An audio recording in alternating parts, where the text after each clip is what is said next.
All right, welcome everyone. Let's see. Today, I wanted to talk a bit about the GameCube, and so just a quick little description of the system here. So this is running this on the Odin 2, um, and using the Digisho, I think it's pronounced front end on Android. But anyways, like it says there, so the GameCube is the sixth generation of video game consoles. It's the successor to the Nintendo 64, and came with that odd-looking controller there, cute little purple lunchbox-looking system. The GameCube. It's interesting because this was definitely a generation of like they kind of put things into perspective of what's to come for the next several years. And even kind of sort of to where we're at right now. I'm just going to kind of adjust this a little bit. Right, I don't even, that made it look a little bit more aligned, but well, whatever. Because basically Nintendo in the third generation, they dominated. Fourth generation, they won, but a very close race was Sega, the Genesis. The Nintendo sold, I think, in the 50 millions. The Super Nintendo was in the 40 millions, I believe. And the Nintendo 64 in the fifth generation was in the 30 millions that it sold. So the GameCube comes out. It's, the gaming landscape is definitely changing. And once all was said and done, it sold in the low 20 millions. So it was on a downward spiral, Nintendo was. And in many ways, because again, the industry was changing. We had Sony that just kind of dominated the fifth generation, and their PlayStation 2 was just coming out on fire. So they looked set to poise to take the sixth generation pretty early on. And then Microsoft, early on, I think a lot of people kind of thought that Microsoft would have been a big contender in this generation too. And so ultimately, when Nintendo came out, there was some hype for it. I mean, I do remember there was some hype for it, but Nintendo just kind of seemed like they were out of place. And I think that for some people, given what we had just seen earlier in the year in 2001, right, when Sega bowed out of the console race, that I think some people were kind of thinking like, is Nintendo going to follow the same suit? Because their system's coming out. It can't play DVDs. It's just a game system. Where are all the cool, the DVDs that you could do on it to play music, go online on them, or what the what the Xbox was trying to introduce, the have a hard drive on it and all the GameCube can do is just play these little discs. And what's up with this weird controller, right? And so right off the bat, I think Nintendo was just already kind of losing faith with a lot of gamers, and it just kind of looked like the kiddie system. The gaming industry was going through, it was maturing in a lot of ways, as far as like just development styles, what kind of games were becoming popular. I mean, my generation, so I was again born in 1980, and we're kind of the ones that grew up with gaming. And I think the most of the people that were kind of pushing the industry forward in many ways, if not maybe sales wise, because I mean the younger audience is always going to be involved in it, right? Because mom and dad are buying kiddie games, right, for their kids and all. But I think like my generation, and again, this is just my opinion, but I want to say that I think we were kind of pushing where the industry was heading. And so people of my age, so this would have been in 2000, let's just say like if people more or less my age, right? We were entering adulthood. So we wanted games that were a bit more mature, right? More adult themed and all. And that's why games like Grand Theft Auto 3, Halo, Metal Gear Solid 2, Tony Hawk games and all were just becoming huge. Because again, we were maturing with the industry. A lot of first-person shooters, online gaming kind of started picking up and all. So we were definitely still wanting to play video games. It's just that when we were looking at Nintendo, we are like, am I still into Mario? It seems a little lame now. And I think what didn't help Nintendo, at least on the onset, okay, because I'll kind of go into what the GameCube became afterwards in the years that followed. But at least at that time, Nintendo had started showing what the new Mario game was going to look like, Super Mario Sunshine, and the commercial that they came out for it was very, very kiddie. I mean, it seemed like something you would find on Saturday Saturday morning cartoons, and it had like this water theme, and all. And then what they had started showing for Zelda too, eventually, was a very kiddie-looking version of it. You get this console that looks almost like a Fisher Price toy. The controller just looked like a little bit odd, and the launch lineup, while decent, it I don't think it really. I mean, I think that the name Nintendo made it initially sell pretty well when it came out, like 2 days later or 3 days later, something like that, after the Xbox. It sold pretty decently, um, but it just wasn't enough. It just wasn't enough to sustain it in the long run.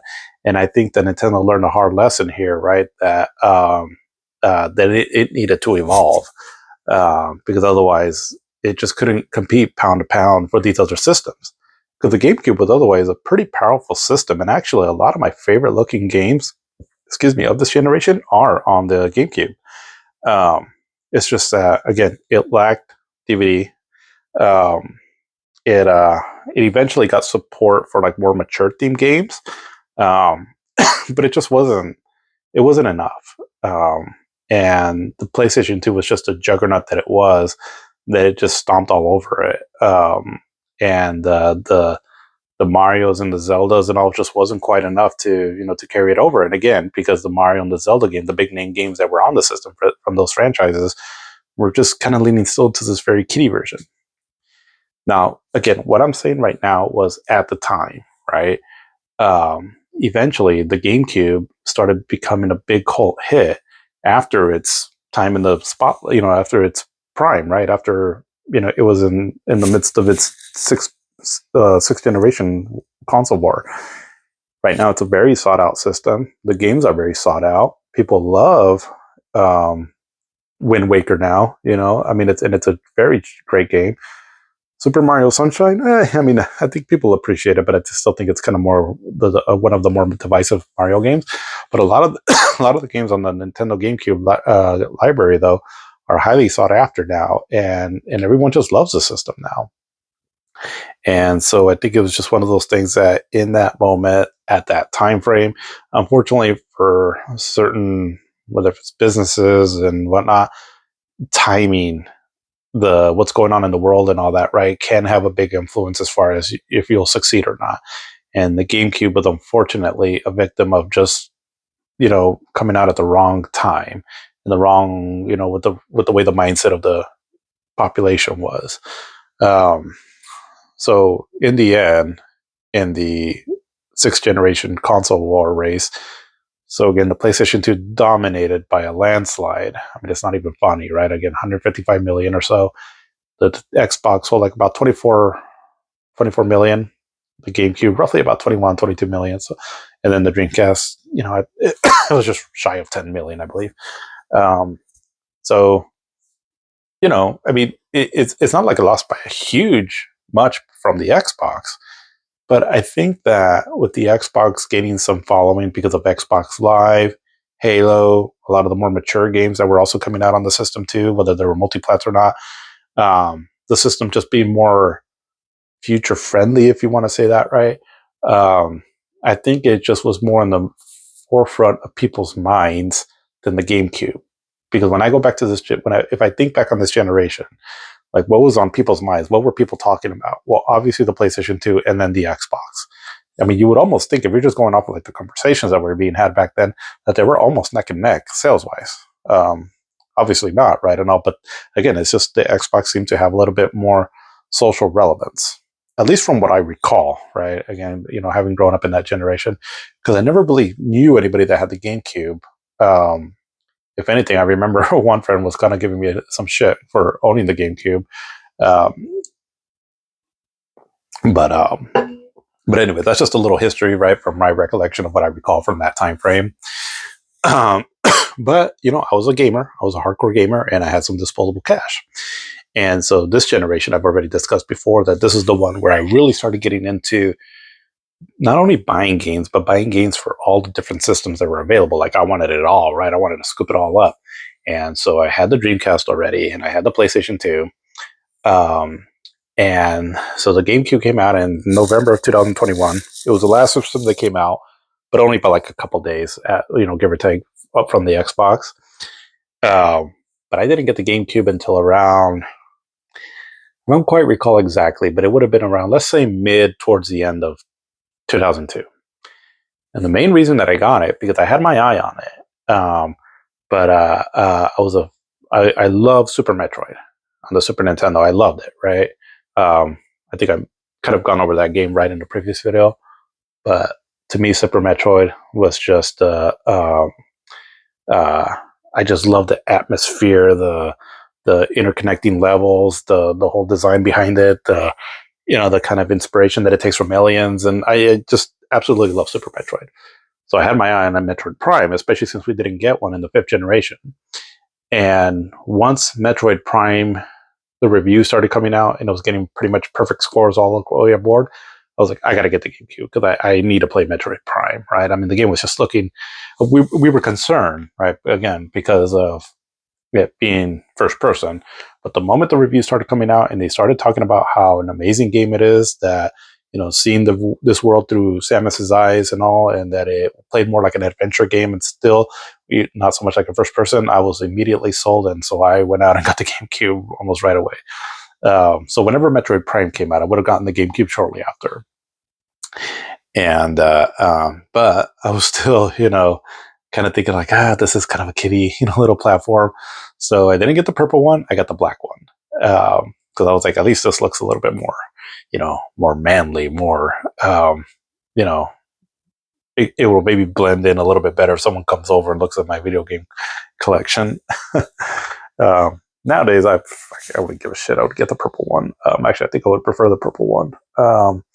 But that was just my train of thought at the time. So I would have been 22 years old when I got it in 2002. And Metroid Prime, I mean, for me, Metroid Prime defines the GameCube. It's my favorite game of this generation.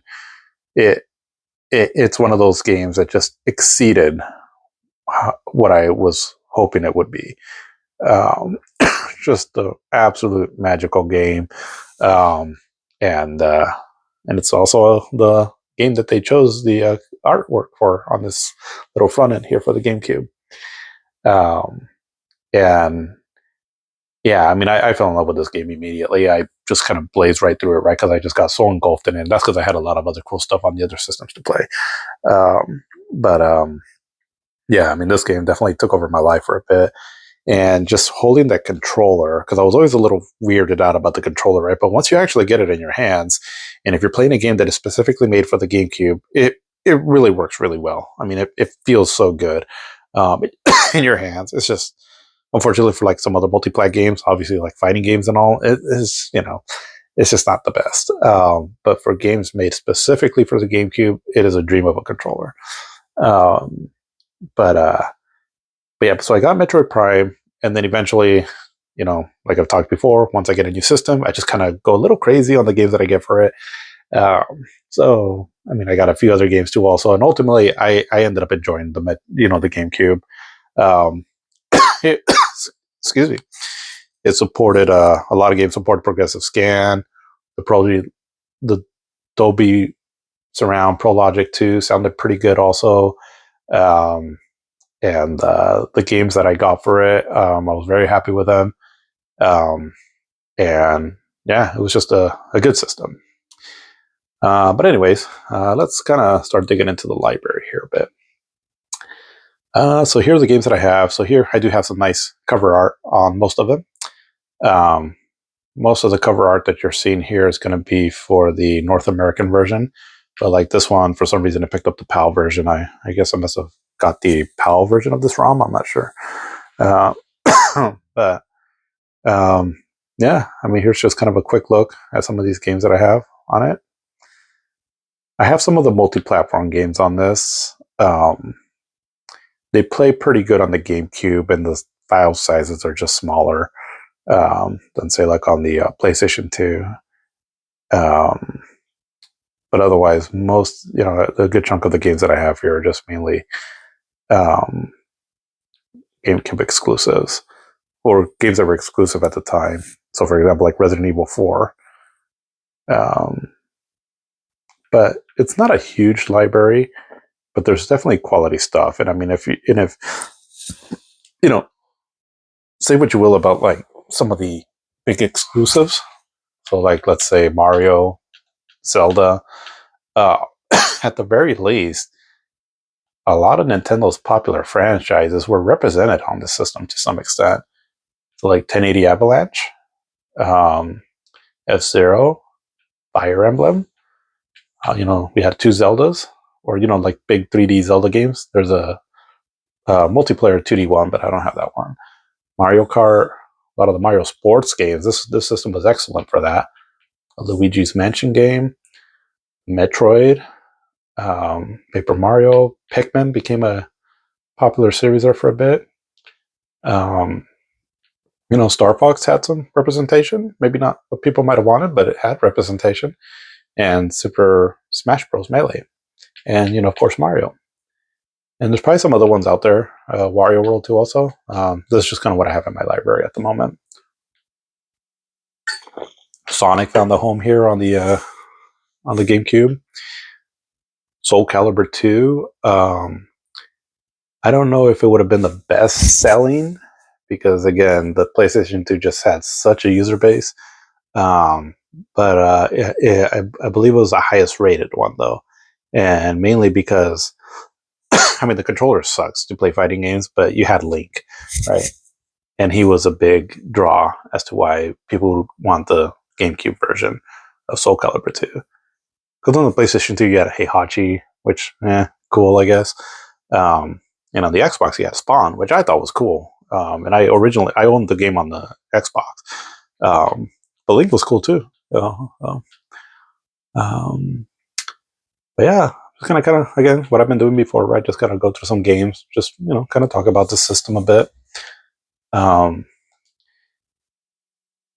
never had Luigi's Mansion when the game first came out, or this GameCube first came out.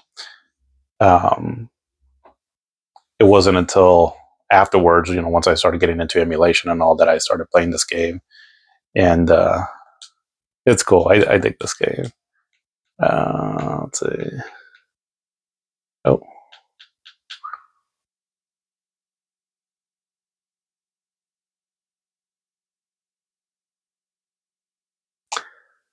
Okay, what's going on here?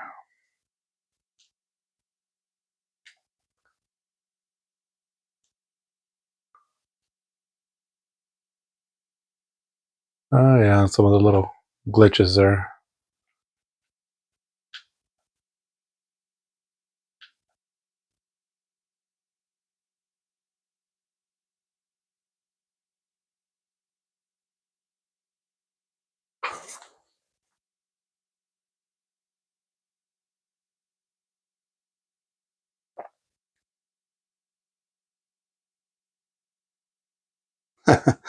All right, as you can see, I'm quite the amateur on this. Just had to do a little tech support there, but anyways.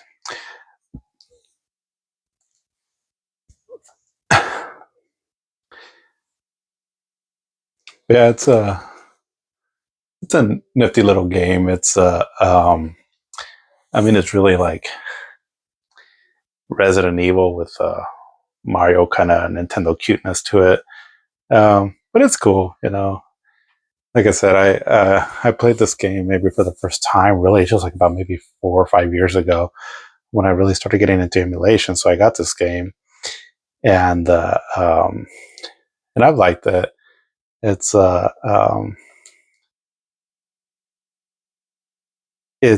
game though that, again, where the controller, I could see would have made a big difference.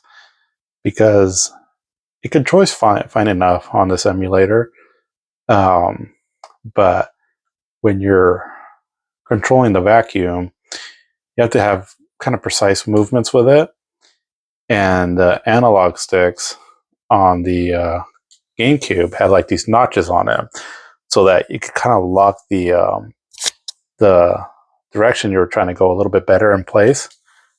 And so I could see how it'll work a lot better, because I remember like that a lot in a lot of like other Nintendo games. So I think this game was kind of meant as sort of a bit of a showpiece, right, for the Nintendo GameCube. Not only like graphics wise and all, but also just kind of how the controller would work.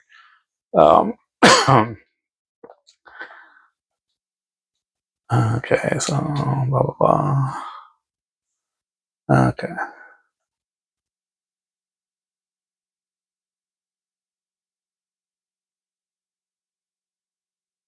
I never played the other ones too, like the part 2 or 3. So I want to go through this one first and maybe get into those games at some point here.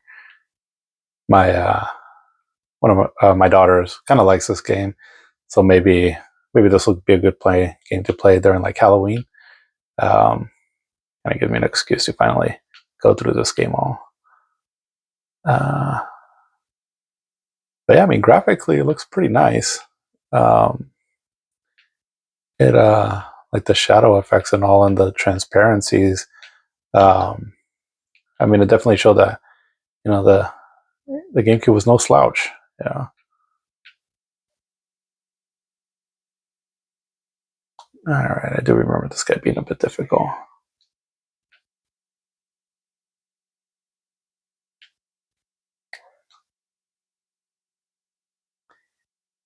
It's like I don't quite understand it. Almost seems like, oh, oops, wrong one.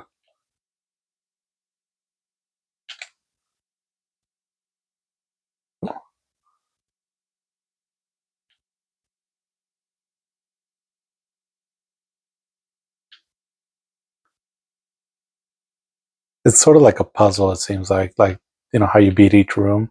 I really haven't gone that far in this game. I think I beat this guy one time. I don't quite recall what I did.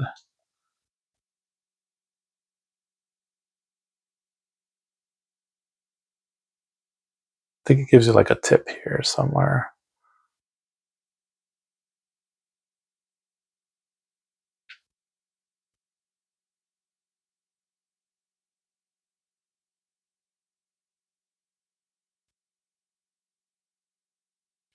Oh,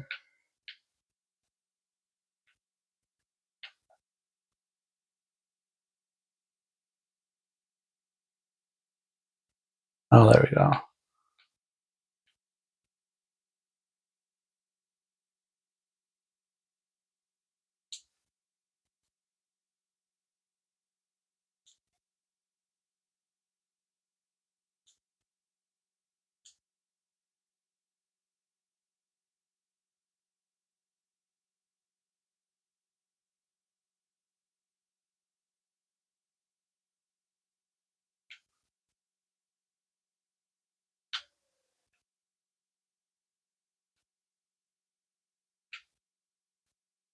Somehow I got him.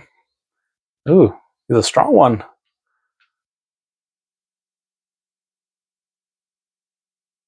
I was like, pearls he's dropping? Get your ass in here. Oh, shit. I almost had him.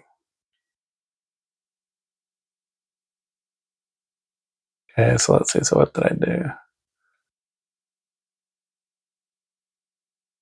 Okay. That seemed to work. We'll go with it. And let's get you in here.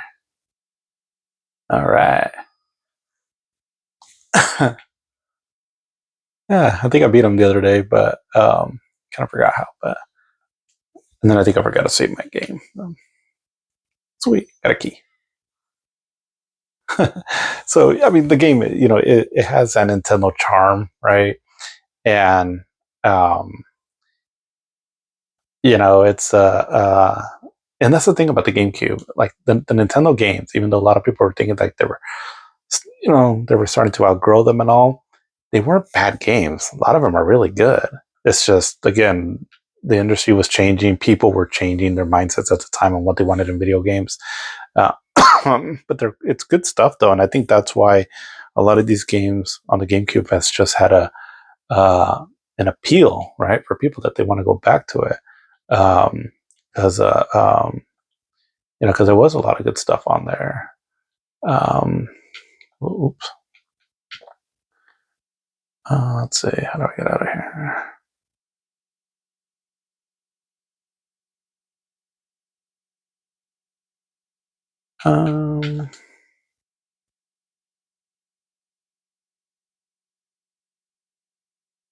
That's the thing about emulators is sometimes just trying to find what button maps to what, or and all, it can be a little confusing. And then depending on what controller you're using and all. But anyways, let's see.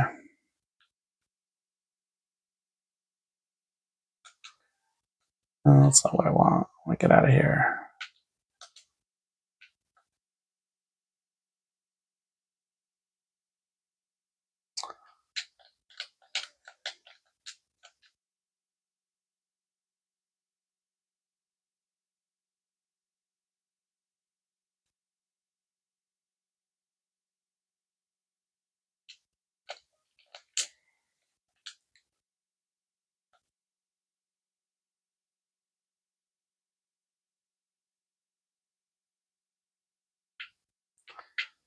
All right, so apparently just gotta watch me struggle with this.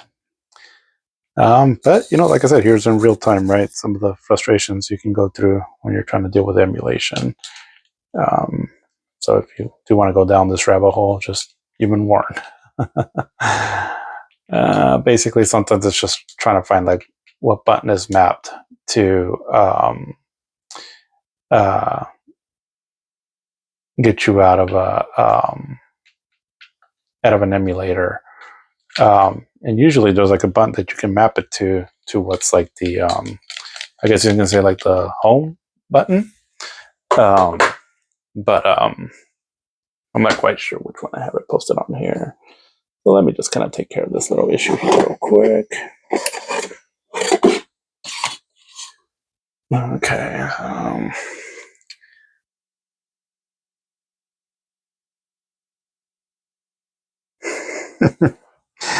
Alrighty, so we are improvising. I wasn't sure what was going on there, but I wasn't able to figure out how, at least not, in a reasonable time frame, just basically how to get out of where I have the option to go back to like the main menu, right? I can do it like on the device itself. It's just that on this controller that I'm using, I wasn't able to figure it out. So, anyways, so now let's check out another game here.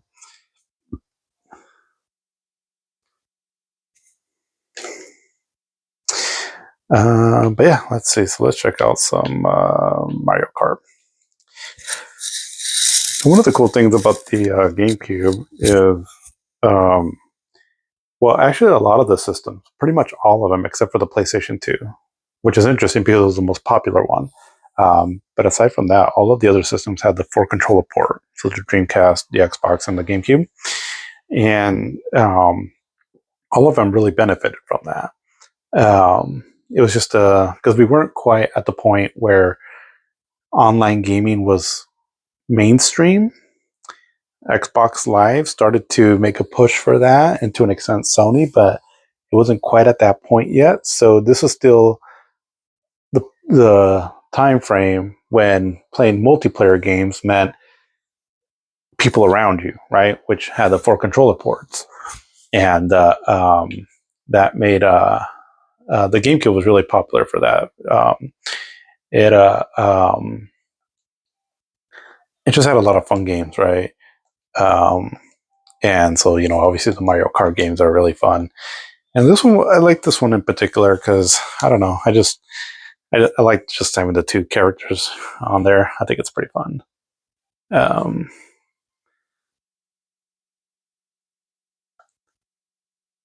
but again, this is a time where I didn't have a whole lot of people around me, so whatever multiplayer games were out, and there was a lot of fun ones. I never really got to experience them that much because, again, I was just mainly playing a lot of any game that I would play. I was playing in solo. I remember I would still buy these games. Like I remember owning this one, and I bought them. I would even buy extra controllers just in case. Um, but um, I just didn't really have anybody at that time, right, that I could play with. That's all right though. I still had a lot of fun though with these games.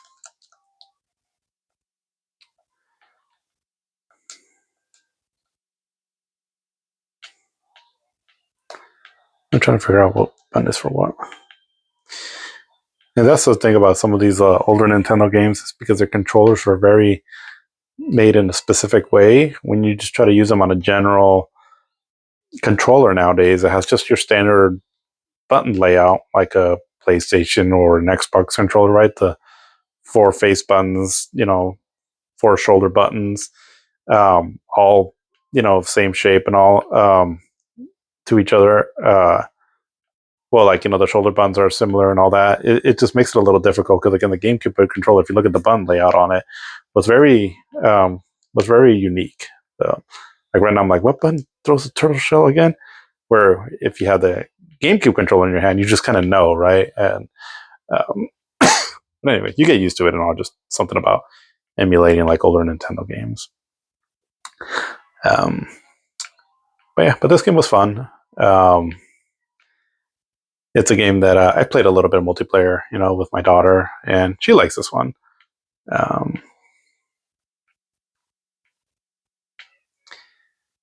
but uh, but yeah, it's definitely one of the GameCube's more popular games. Let's see, but I part of the reason why I got it too, also the GameCube. I don't know how much information had been out already at that time about the Legend of Zelda, but it was definitely one that I did want to get because, again, I had. If you heard what I said about um, um, the Nintendo 64, I was all about getting Ocarina of Time, so I was definitely interested in the Wind Waker here when it came out. And even with the kiddie versions and all, it did kind of throw me off personally at first. But kind of the same though as with Metroid. Once I started seeing the reviews, though, right, were coming out and it was getting really good reviews, I was like, okay, I got to get this game. And I did. I did have a blast with it. I was only put off by it before I tried it, but once I tried it, I was sold on it because it is a very fun game. I mean, the art style is just very timeless. And I mean, even now, it still looks like a freaking cartoon. It's and now, I mean, I just think it's just very charming. Uh, it's just interesting as how you get older, you can appreciate this kind of stuff again. But I wonder, like, well, the gaming landscape has changed now too. Also, I guess I was just kind of thinking, like, with the mindset of the generation of now, would the younger generation, or say like people in their 20s, would they be accepting of this game as more so maybe than what we were back then? I don't know. But again, it's kind of hard to compare because it is a different generation, and there's just a lot of differences, right? So it's kind of hard to gauge. Um, but we've wised up though, and I've come to learn to love this game. Of course, it'd be nice if it would come out on the Switch, but no, we'll see. But for right now, I got this nice version here I can play emulated.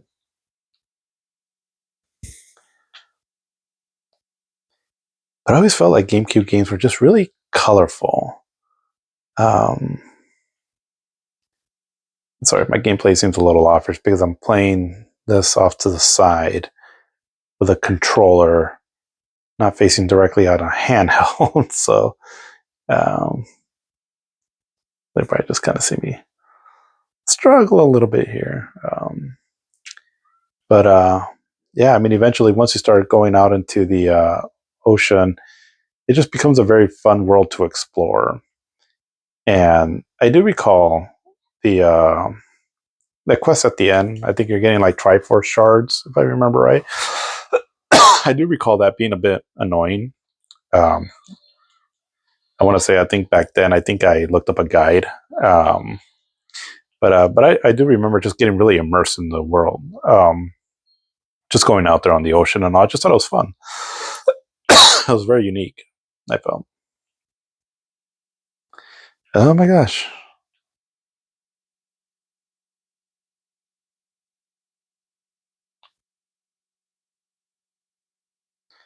All right, here we go. Yeah, just a good looking game, and because of the graphics, the style that they took, it's aged pretty well. I mean, like when I'm looking at this game, I'm like, this game looks good. I don't have really any complaints with the graphics. Um, and a lot of games from this generation have aged pretty well. But the art style just makes it timeless.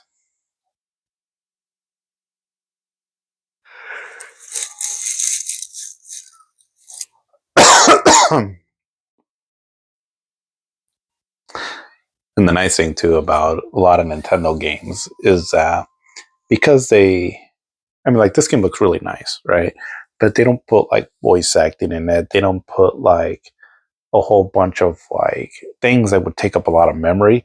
The way they do their graphics is definitely style over like substance, I guess you could say. And so because of that, the memory that is needed to fill these games isn't incredibly high, right? Like I think Shigeru Miyamoto, I want to say that I think he came out saying when Nintendo was asked like, why they're still using, a format that isn't DVDs, like the most up-to-date things because the storage capacity is less.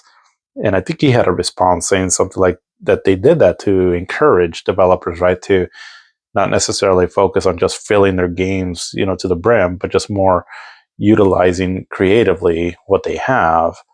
And if they do want to, have bigger games that just, make it on another, then make it a multi-disc game. I don't think that went over too well with a lot of developers. But that's been Nintendo's mindset, and I can respect them for that. But at the time, they were catching a lot of heat for it, though, and again, one of the reasons why the GameCube just kind of, it struggled, where it struggled.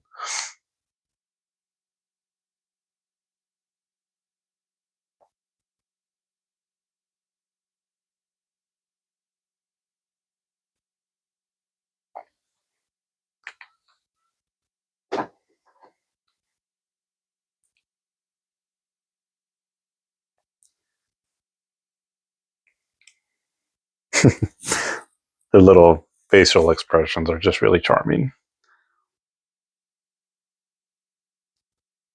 Oh, there comes a big bird.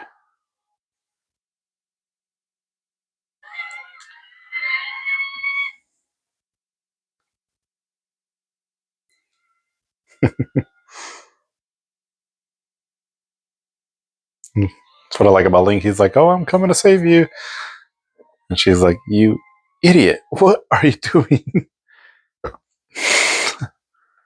stupid kid?" The game has a very, like I said, you start playing it and you just enjoy it because it almost has like a Studio Ghibli or almost like an old, from the Disney of old kind of feel to it. Um,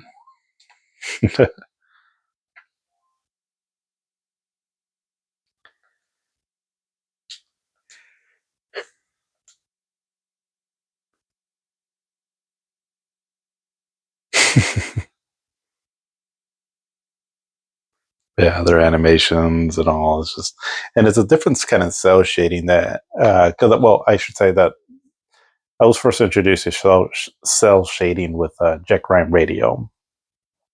So that game came out in what, 2000. Um, and I'm sure there had been some other cell shaded games that came after that. But I think the next major one that I played though was this one, and so this one has a little bit of a different style from cell shading, where Jack Ryan Radio had like these really sharp, dark black lines around the characters, where this one doesn't. Um, but it's a cool look. A lot of games were doing it back then. Not so much now. You still see some that come out every now and then, but not as much now though.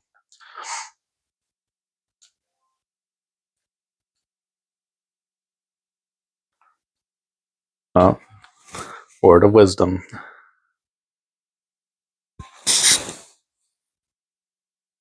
But yeah, I mean, like I said, I when I first got the GameCube, I was really liking it. Um, it was Metroid Prime just sucked me right in, and 2002 I felt was probably probably the most that I played. Well, 2002 and 2003, because again, I got it because of Metroid Prime. But I want to say I think in 2002 we got Resident Evil, the remake, um, and Eternal Darkness. And I remember really getting into those games a lot. And even to an extent, I got into Star Fox Adventures. That's another really nice looking game. And I think that game is, I mean, what I've played of it, I got a little ways into it. I should really try to go further through that game because I thought it was really cool. But, and then eventually when the Wind Waker came out, and then I was getting like Mario Kart Double Dash and all around that time frame. So that was like the stretch that I did get into the GameCube and I really liked it.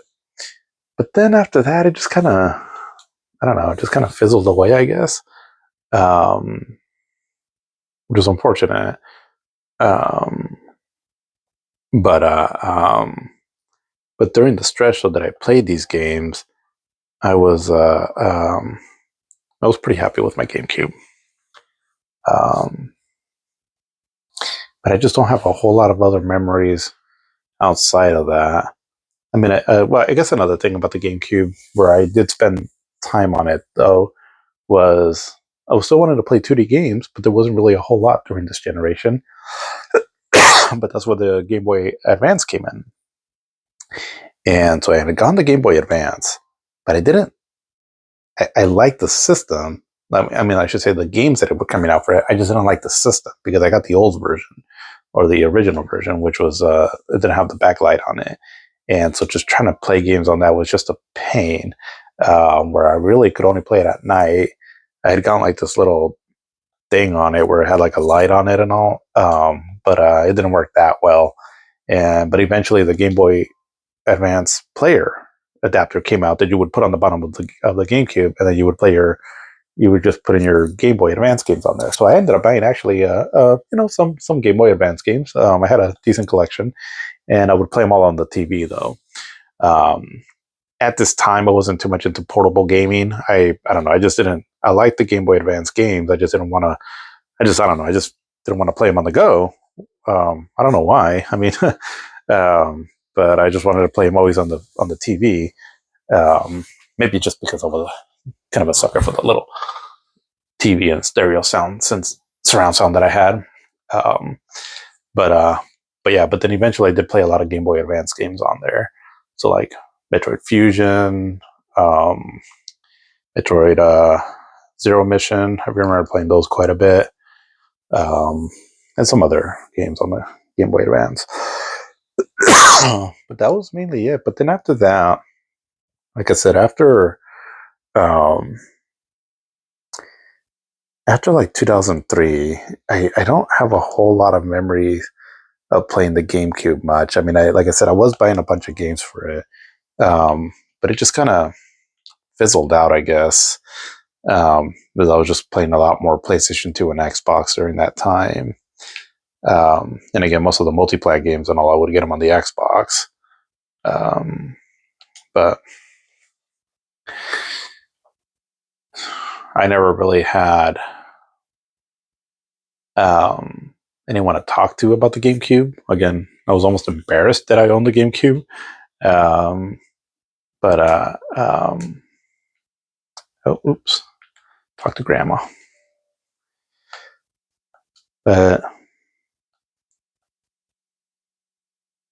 I can see why. I mean, I guess if I'm putting myself in my shoes, but where I had heard about the GameCube, but I didn't own it at the time, because let's just say if I would have taken the stance right that it's a little too kiddie, but then I'm an adult now and I miss out on all these games. I can see a lot of people being that way. Well, obviously because it didn't sell that much, so there would have been a lot of people that didn't get to experience the GameCube. But now they're accepting of these games now more. These Nintendo games that they missed out, and it's like, oh yeah, you missed out on a lot of good stuff.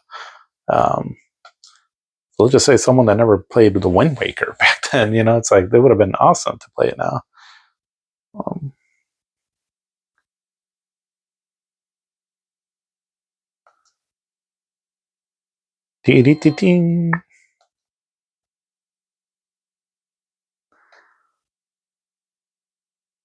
oh, Grandma's sad.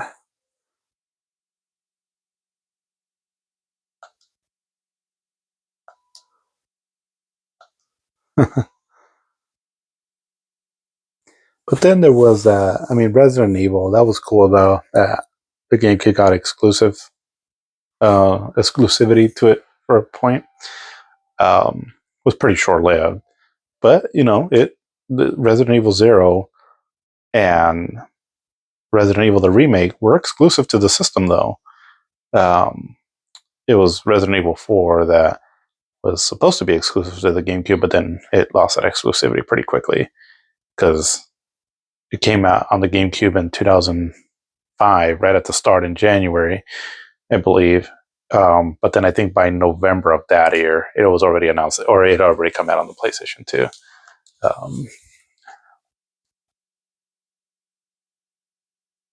This part's kind of funny.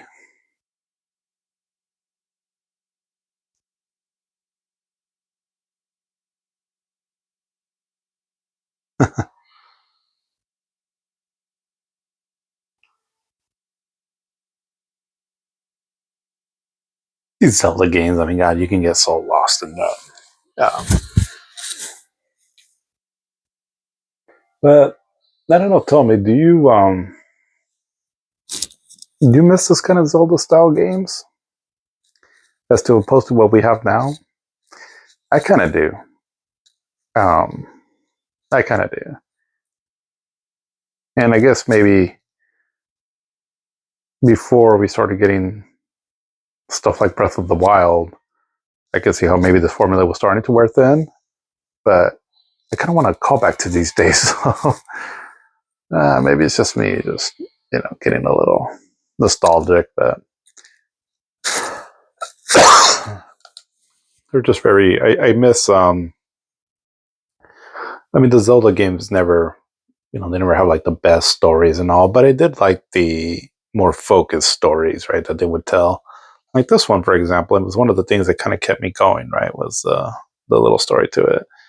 Um,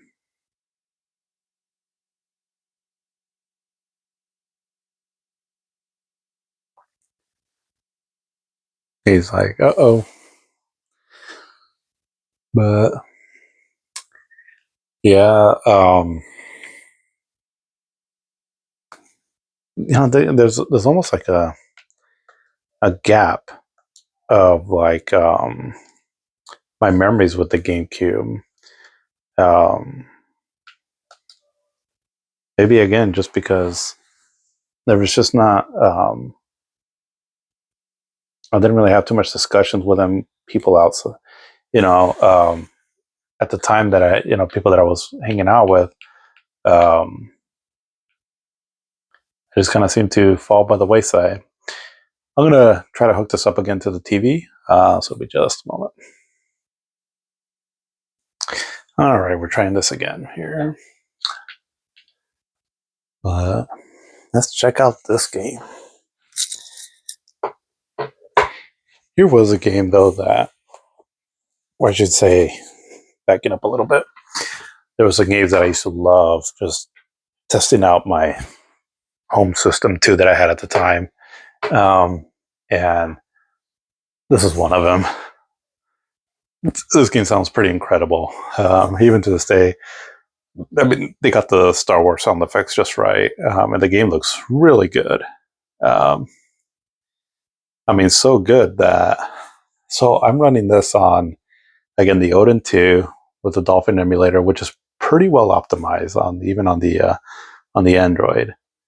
Um, but it struggles to run this game, and that's because so on the Odin 2, it has a few options where you can set it so that it's like on a high performance mode, and you turn the fan on high, and so it tries to output as much power as possible. And even then, it still chugs trying to play this game. Um, so it's unfortunate because I wish I had a perfect way of playing this game.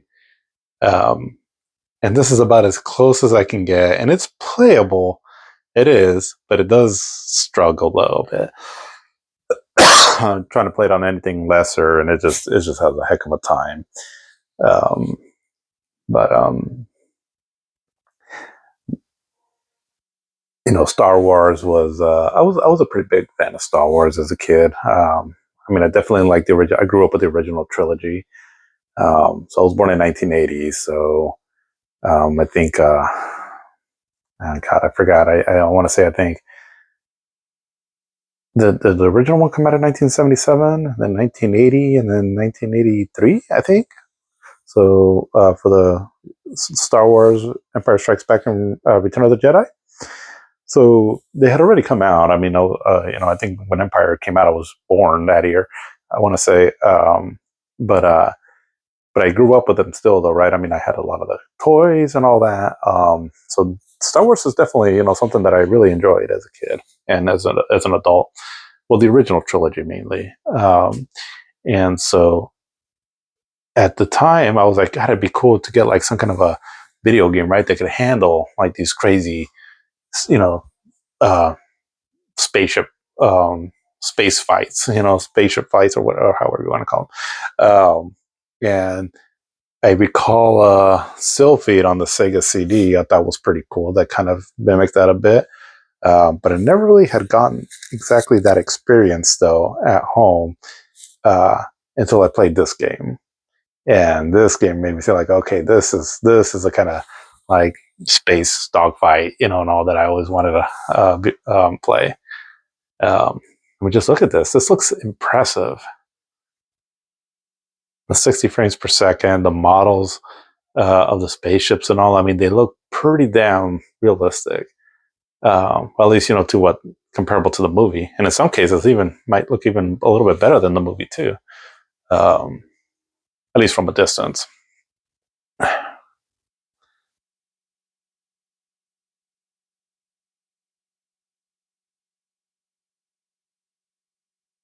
But from what I've heard, so this is a launch game.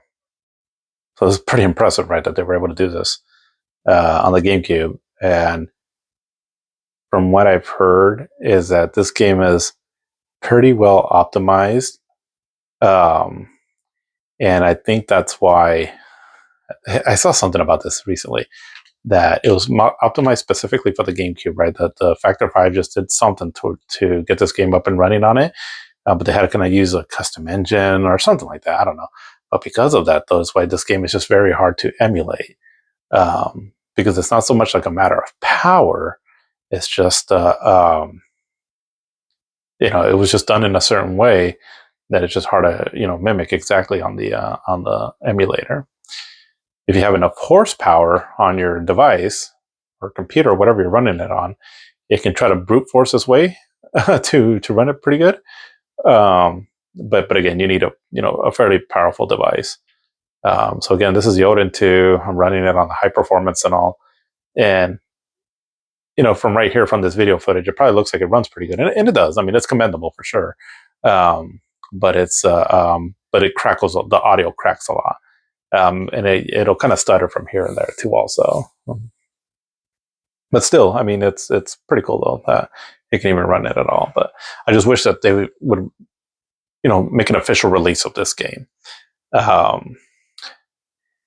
But I'm sure with the Star Wars license and all, I'm sure that's not easy just to get, right? I mean, especially with Disney owning the franchise now. I'm sure they probably want quite a bit of money to get that, to be able to port this game over.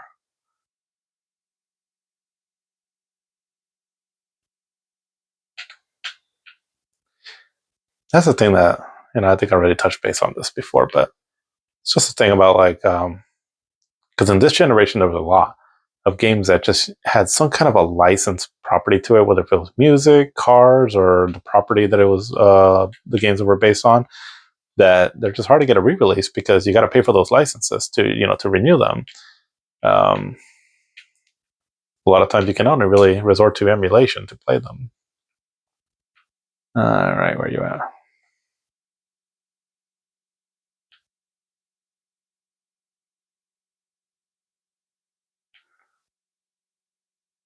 Yeah, I remember. I remember now. So I like my TV setup that I had in my room, with my surround sound system and all that, but it was only 32 inches. So at the time, my parents had gotten a TV. It was I think it was like a 65-inch, one of those projection TVs, but it was a high definition one, and also it was pretty decent for for being those kind of TVs, and it was a big TV also. Um, and so whenever they would go away, I used to like connecting my game systems up on there. And I do recall playing this one on the, at the time, right, the big TV that my parents had in the living room and cranking it up on their. I would either My parents either had a decent stereo system or I would connect mine up to it and just play them on that big screen. Sorry, mom and dad, but I used to have fun, right? Just playing my games on the big screen TV at the time. This part is so hard. I suck at this part right here. And I beat this game though. I've beaten this game before though. But every time I try to go back to it, I can't. Um,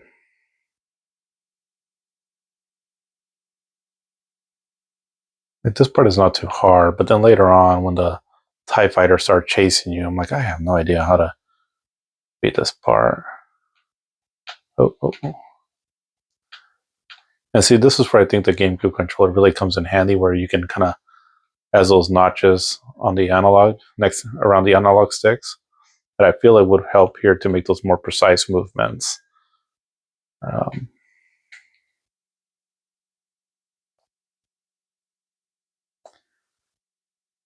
the music is really good too. Also, the sound effects too. Also, but the voice acting, they try to mimic like the actual actors, and they do a pretty decent job, for what it is. Can't complain. Darth Vader sounds cool enough.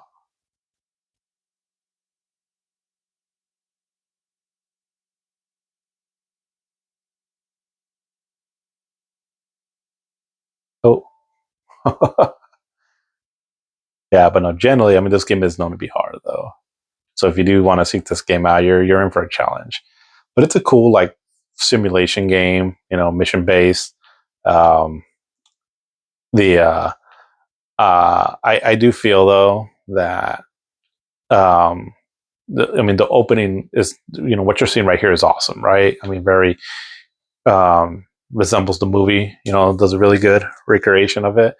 Um, and the last, I think the last stage, um, which takes place from Return of the Jedi, where they're attacking the Death Star, the unfinished Death Star.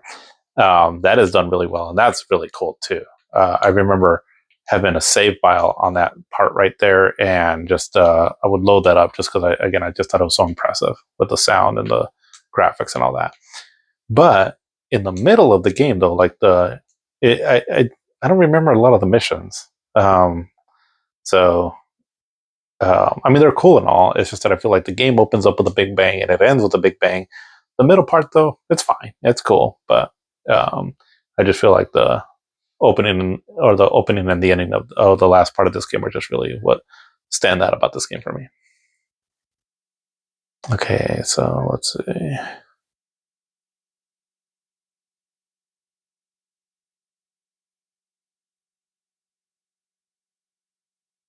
The force is strong with this one.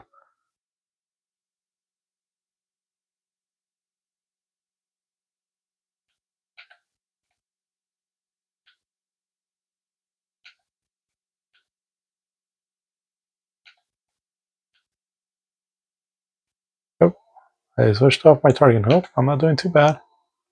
Oh shit. Oh. Okay, so here we go. Okay, so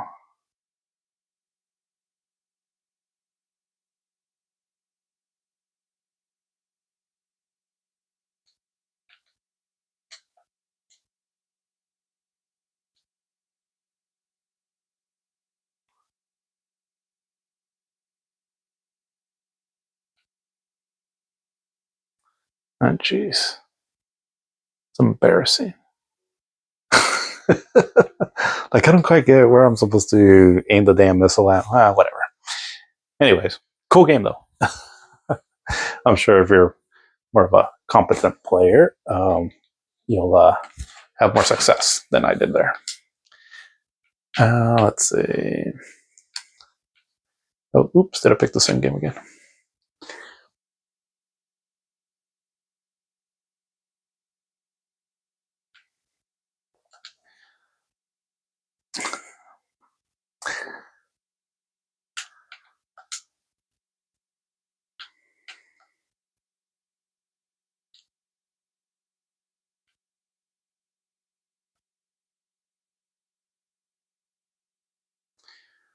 All right, but let's talk a little bit about the granddaddy here for me. Anyways, the Metroid Prime.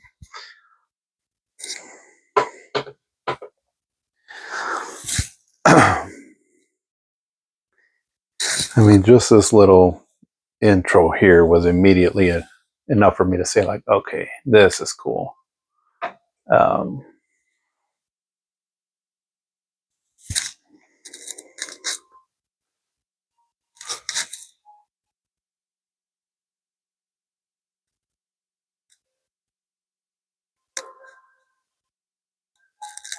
what I loved about it was because, I mean, we were, I think a lot of people were concerned because, I mean, it's Metroid in the first place.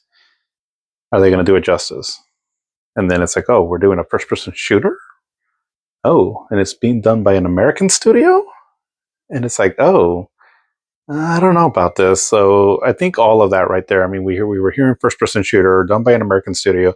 We were probably thinking, is this going to be like a Medal of Honor, or a more fast paced kind of shooter game, and that's not what Metroid's about, right?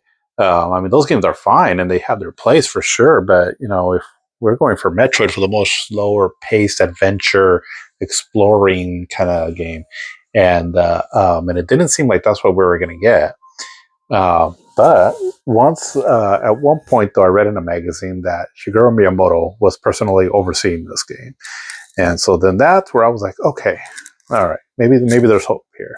But like I said, right, once the reviews started coming out, the game was getting pretty much perfect scores all across the board. I mean, to this day, I think it's still one of the highest scored games on Metacritic. And so that put me at ease, right? And all where I was like, okay, I'm sold. I need to get this. And so then when I first booted it up and I heard this music, and I'm like, oh, well, this sounds like Metroid, like Super Metroid. I was like, all right, okay, so they're really, they put care into this game.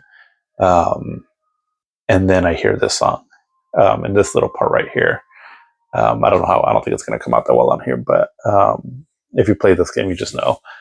Um, and yeah, I mean, immediately I was like, oh hell yeah.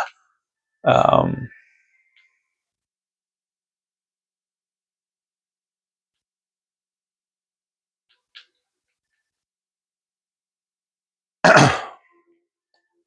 oops.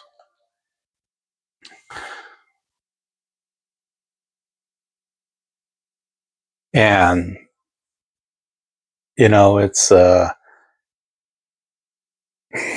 I think one of the things that just really elevated this game to me more than Super Metroid is because usually, how can I say this? Like for a lot of storied franchises that were old school franchises, right, from back in the day, and then they get converted over to 3D.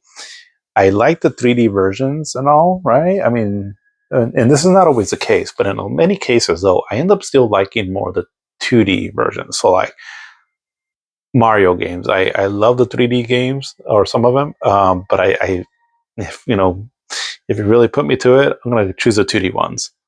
Castlevania is another one. Um, I won't say Zelda because I think some of my more favorite Zelda games are the 3D ones. But there's a lot of other, or like Sonic, right? That's another one too. Um, where again, I'm going to prefer the 2D old school 2D versions. The reason why this one I mean, Metroid Prime is my fourth favorite game of all time, and Super Metroid is pretty high up there too. But the reason I ended up liking this one was because this is one game where I said, okay, the 3D aspect to the game really elevated the experience because it plays a lot kind of like Super Metroid, where it's very heavy on exploration, slow paced. The mood is just excellent on this and all. Um, but uh, um, but seeing the perspective of this world through Samus's eyes really made me feel immersed in this world more so than 2D could ever do, in my opinion, anyways. And the graphics. I mean, this version still looks pretty stunning. And especially back in 2002. I mean, I'm looking at this. I'm like, holy shit. And this is what I'm controlling. Um, I mean, it was and that's where I was like, the GameCube is not messing around. This is highly impressive. Um, um, and I'm looking at it right now, so I'm like, damn, this is really good. Look at like the way her gun shimmers. Um,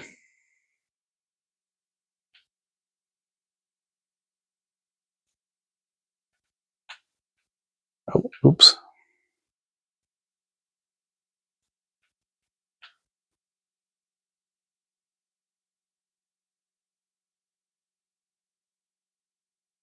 But I like still how because Samus is a very iconic character. Her look is very iconic, um, and I felt it would have been a bit of a disservice to ultimately, yes, the graphics look amazing. You did the first person view right, where it still feels kind of like a um, adventure game, but we still kind of want to see Samus, right? Because again, her look is very iconic. And so I'm glad that they're still found the ways to kind of pull out the camera, whether if it's in little cutscenes or like when you morph into the morph ball, where they were able to still show her, right? Because I felt that was pretty important. Let's see. I want to change something here.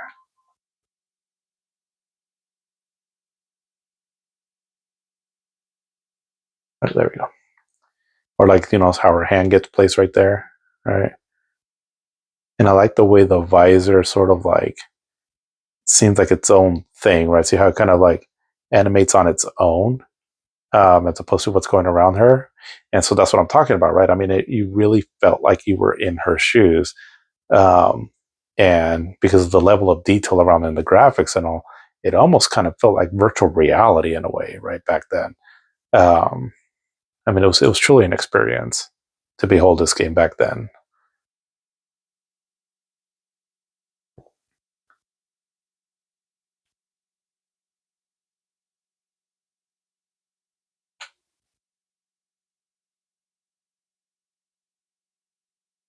Oops, gotta get mixed up with the controller. I'm using the 8BitDo Pro controller, which is pretty good. It's a nice controller and all. It's just um, I get a little thrown out sometimes when I'm switching from different systems. Um, anyways, like I'm listening to the music, right, and I'm thinking, yep, this is Metroid. This definitely sounds Metroid, and so I'm already like super excited, right, when I first played this game. Um,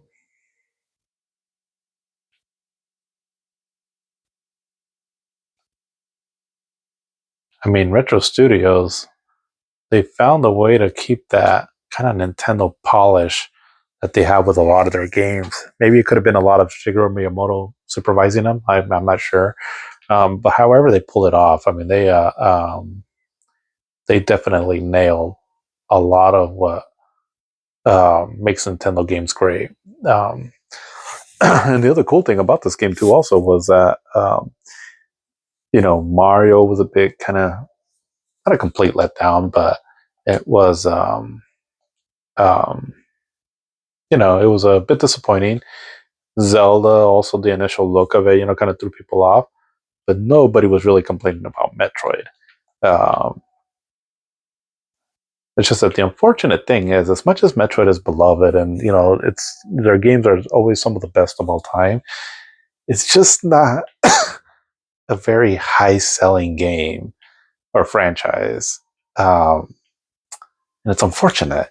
And I was kind of surprised when I first heard that some years ago. That I was like, oh yeah, Metroid, they don't, they sell okay, but they're not failures, but they're not also like, big number um, sellers, like a lot of other Nintendo properties are. Um, what was it?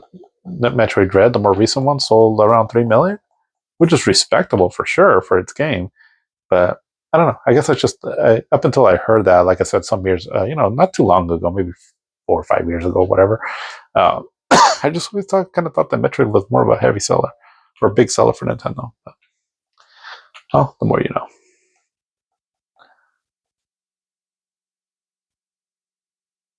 Now I'm just kind of breezing through this, um, but when you first play it, you want to take the time to read through all the logs and all the things that you can scan and all, because it really adds a lot to the atmosphere of this game. And it's one of those games that is done where the storytelling, if you choose to seek it out, is done through kind of in the background, right? Um, some people really like those kind of games, or way of telling a story. For this kind of game and all, I think it works great.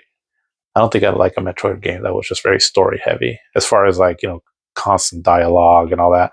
I don't know if I'd like that. Not for Metroid, uh, because the big part of Metroid is the mood to it, the immersion that you get into it, and the kind of isolated atmosphere to it.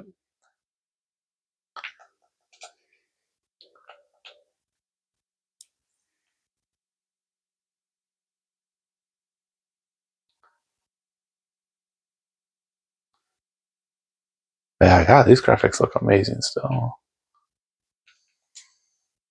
All the effects done on the screen and all, um, it just looks stunning.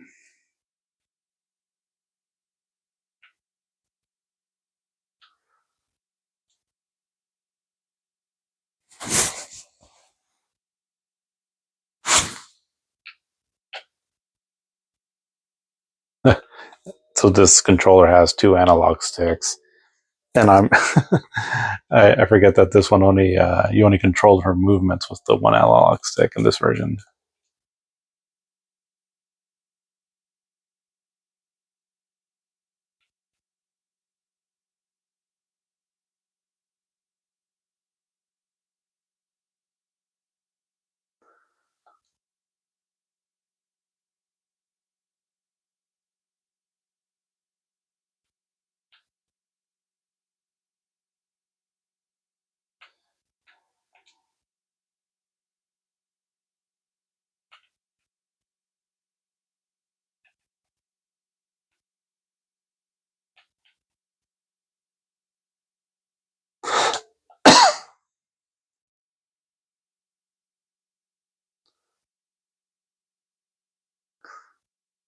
When I first played this, I was thinking, that's kind of creepy. What are all those space pirates just kind of laying there dead? Like, wow, that's kind of ominous.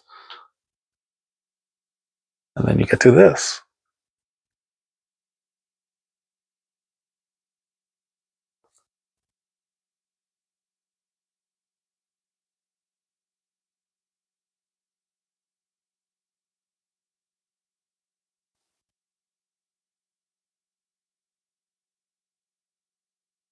There's another game I used to like cranking up the sound and the just used to love looking at the visuals on it.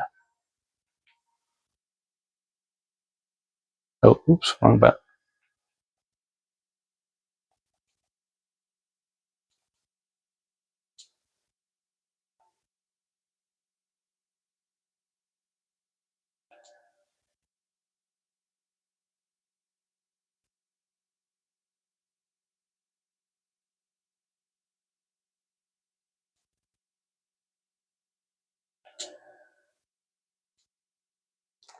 Scan the enemy for a weak spot. Hell no.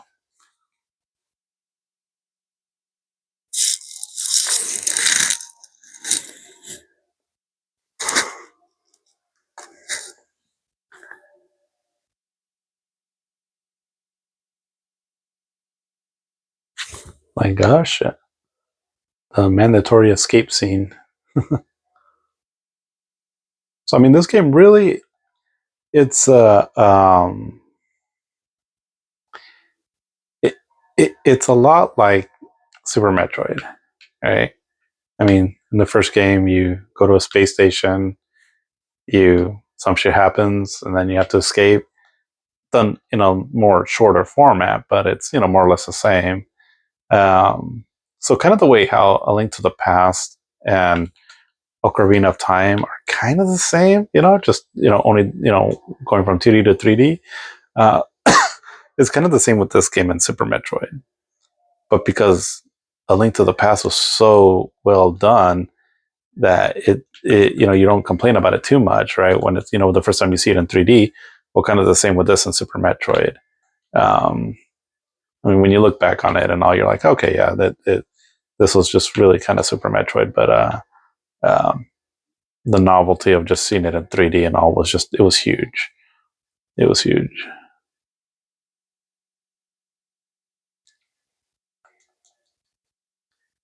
Yeah, splat, splat. I always thought that was cool. Like a lot of the effects on our visors. Again, the immersion, right? The 3D immersion, and living in this world and all, where all these little details just make it feel so much like you're in there. It was just impressive.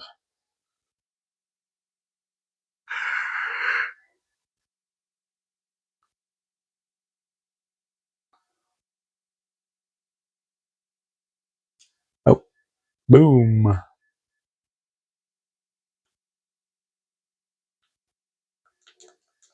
Oh, there we go. I think I always get confused in that part there.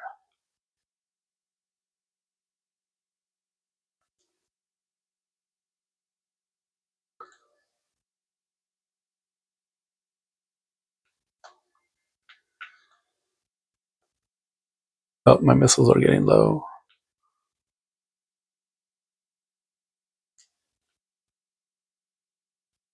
Like the door animations, or like the condensation there on your visor.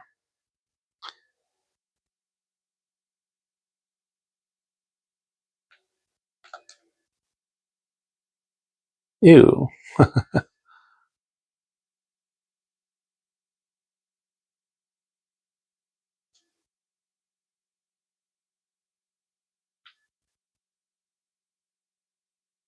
I think this part took me a minute to figure out. Like, what am I supposed to do here? But it's like, oh, you got to look at your map, and oh, there's an opening over here.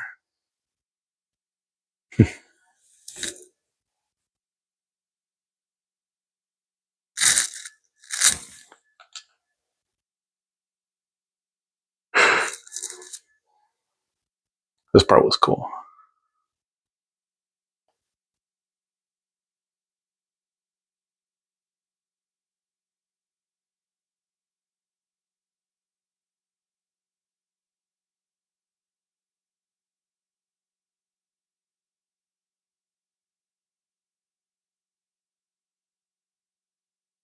Samus is badass, and so much of her character is just kind of expressed through her eyes.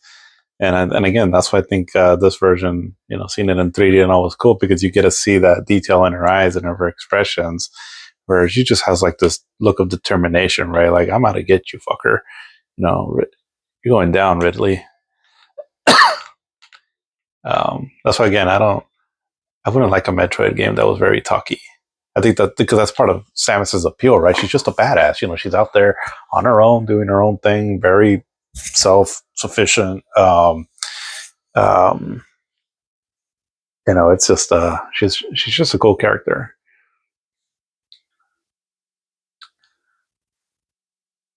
Like, oh shit, I lost all my power up.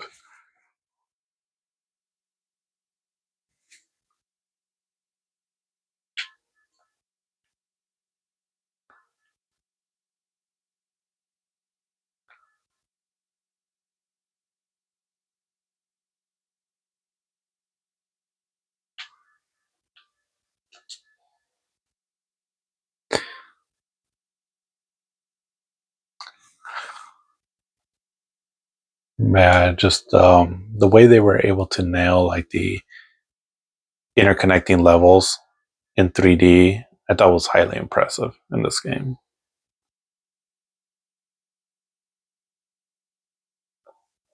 I love this part here, how they use Ridley's song, the remix of it from like the older games.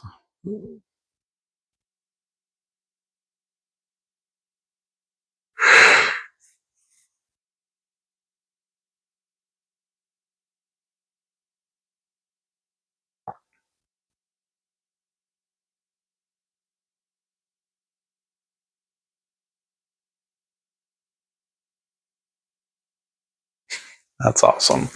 I can't get enough of that intro. It's just so cool.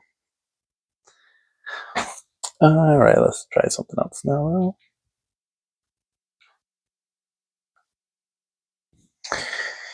And so let's go to, the main mascot of Nintendo.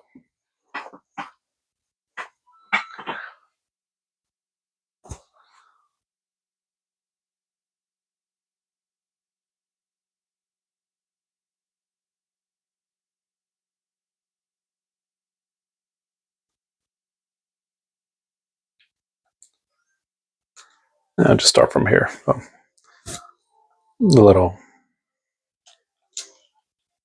intro here could be a little like, yeah, blah, blah, blah. But Super Mario Sunshine, so I got the game because it was a Mario game, right? It's, it was doing pretty well in the reviews and all, but I have a hard time kind of getting into this game. So the Nintendo GameCube was my first Nintendo system that I got around the time it came out. Again, I got it about a year, almost a little less over a year after it had come out, and that I was really seeking out a lot of games on. Because on the Nintendo, again, a buddy of mine had it. I would go over to his house when, as kids, play it there. The Super Nintendo, another buddy of, well, my brother's would come over with his Super Nintendo and we would play it that way. But again, it wasn't something we had in our house. The Nintendo 64 I got a little bit later, and I mainly got it for Ocarina of Time. I played Wave Race. I think there was only like one other game that I got for it, but for the most part, I didn't really explore its library too much. So the GameCube was the first Nintendo system that I got where I really got into deep into the library of the games here. Um, and so, I was trying to just kind of buy a lot of the big Nintendo games, right? I never really got into like the Mario Party games or the Mario Sports games. I've played some of them now and they're fun. I mean, I'm sure I would have had a blast with them back then, but I wasn't really getting those. But I was definitely, wanting to play Mario, Zelda, and all. And, but this game, I don't, I think a big part of this, why I'm not too thrilled with this game, is it's difficult, but it's like the frustrating kind of difficult, like the cheap kind of difficult. Um, like I was playing the stage the other day on this game, and I don't know, I just maybe I was doing it wrong, but I always felt like Mario games were the right combination of like being user friendly because Mario games are generally trying to target a large audience, but challenging enough though. But the way I had to go about beating or finding this sunshine, where I had to make these jumps on these high wires, and just the controls of it, the way you use this flood, whatever it's called, water backpack and all. I don't know. It didn't feel as polished as like most Mario games do. Um, excuse me. When I owned it back then, so again, this game would have come out in 2002. So I got it. I'm pretty sure I bought it in 2002, also around the time that I got Metroid. Um, but I got a little ways into it, but I just remember being really frustrated with the experience. Um, and like this game and Sonic Adventure 2 on the Dreamcast, for being the more modern versions of those games, right, of the classic Mario and Sonic games, I was kind of disappointed in both of them. But now that I play it, I mean, it's fun. It has its charm to it. Um, it's just I don't know, something about it just.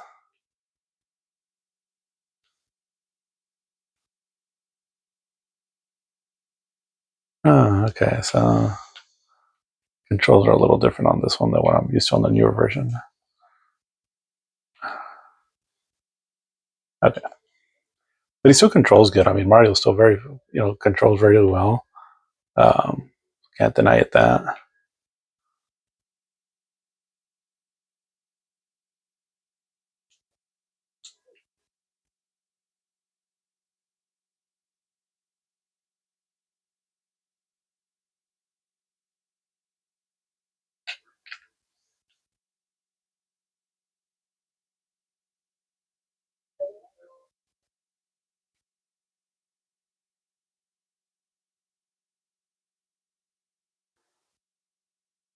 Oh, the Goop Monster.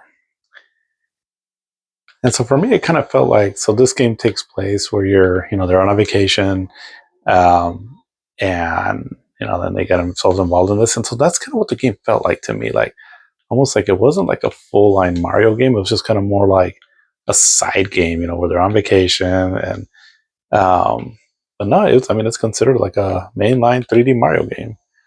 Um,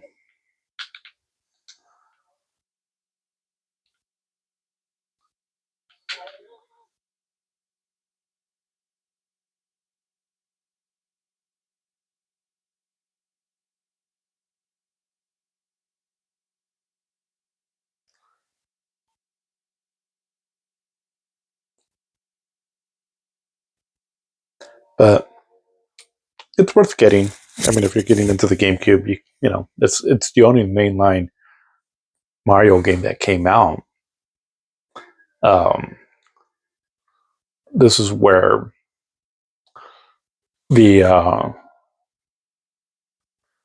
well, no, never mind. Because I mean, that was kind of the same thing too. Also, with the Super Nintendo and the Nintendo 64, I was about to say this is where mainline Mario games were starting to slow down, but no, I mean, because we only had one main Mario game in the Super Nintendo era, and then there was only really Mario 64 in the Nintendo 64 era. So never mind. That doesn't.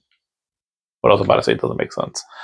Um, yeah, but basically, this was also the only mainline Mario game that we got on the GameCube. So I mean, it's almost like obligatory, right? That you have to get it if you get a GameCube. And you'll have fun with it. Like I said, it's just it is a little challenging, or maybe I just suck at games too. Like I said, I did get kind of far in it.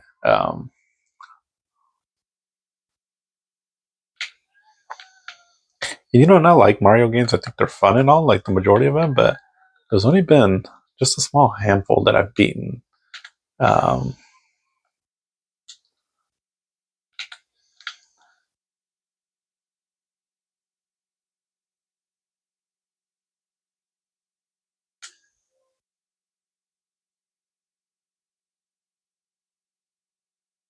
so I think with this here, and maybe you can customize it in the settings, but um, can't seem to run and shoot water.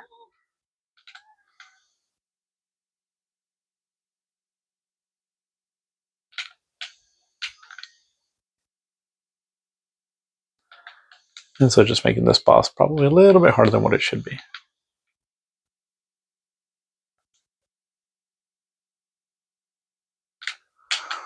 I know, I know.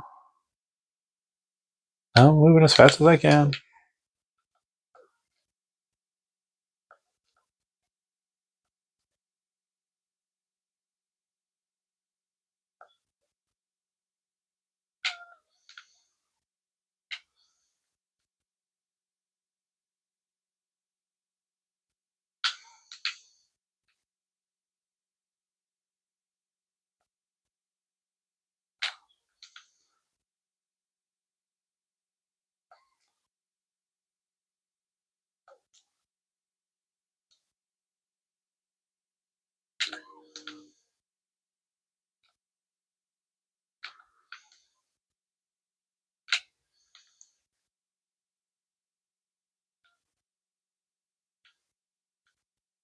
Okay, okay, that took a while.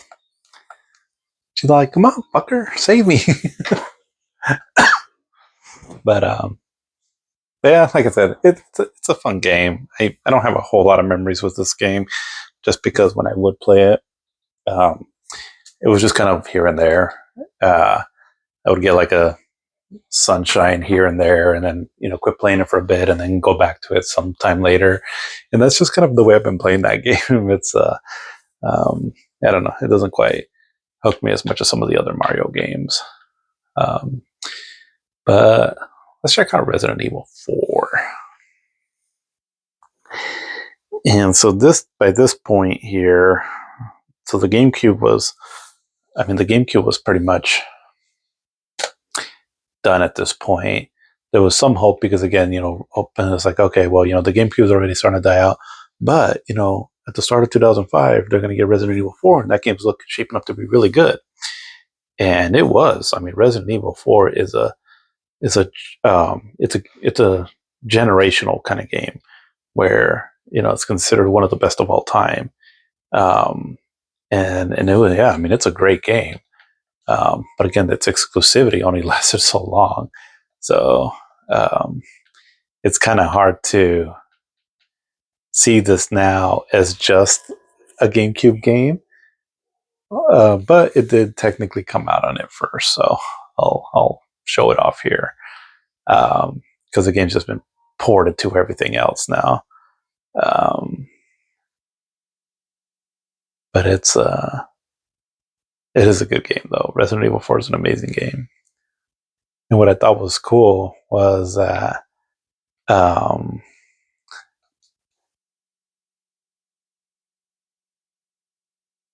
um,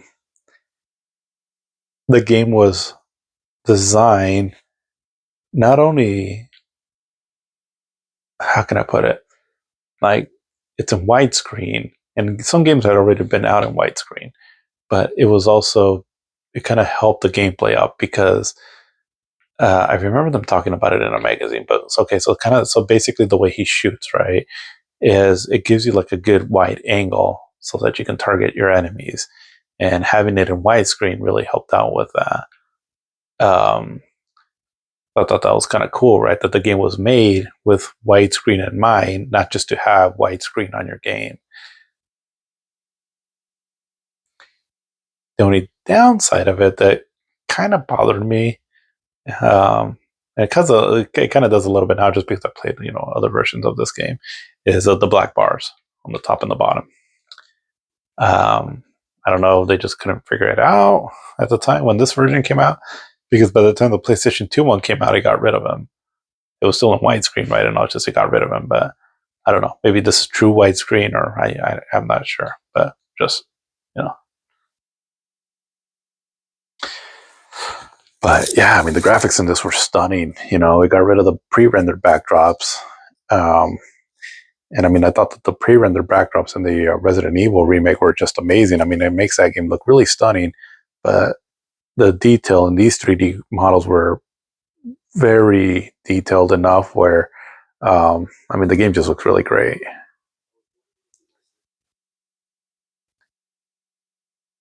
¿Qué carajo estás haciendo aquí? Lárgate, cabrón. Sorry to bother you. Crazy Spaniard. Oh, shit.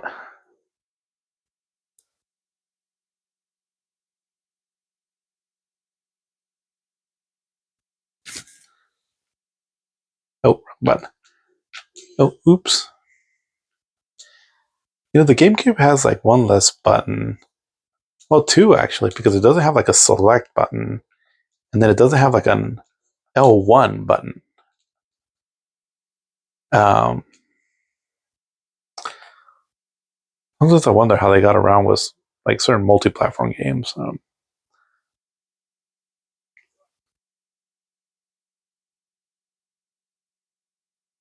He's like, oh shit.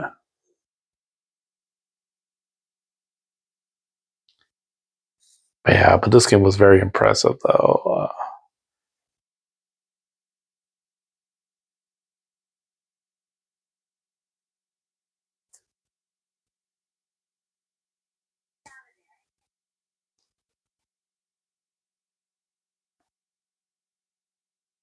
was a heck of a way to start off the year 2005.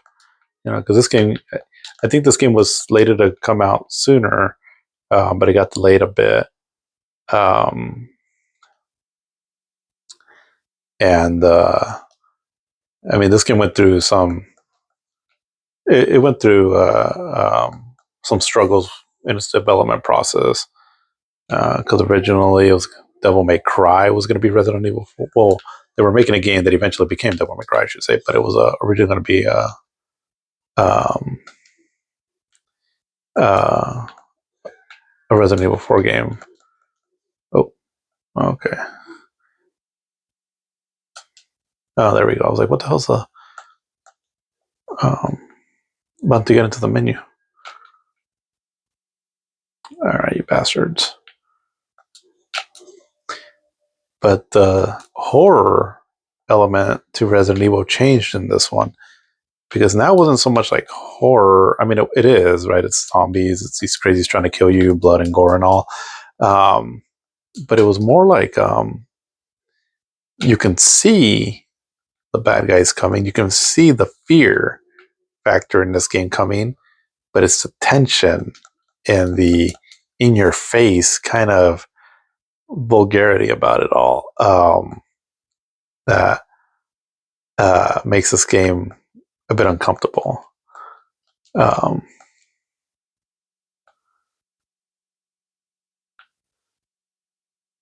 yeah, I mean, for being the first version that came out, I kind of want to see a graphical comparison of this in the PlayStation 2 version again.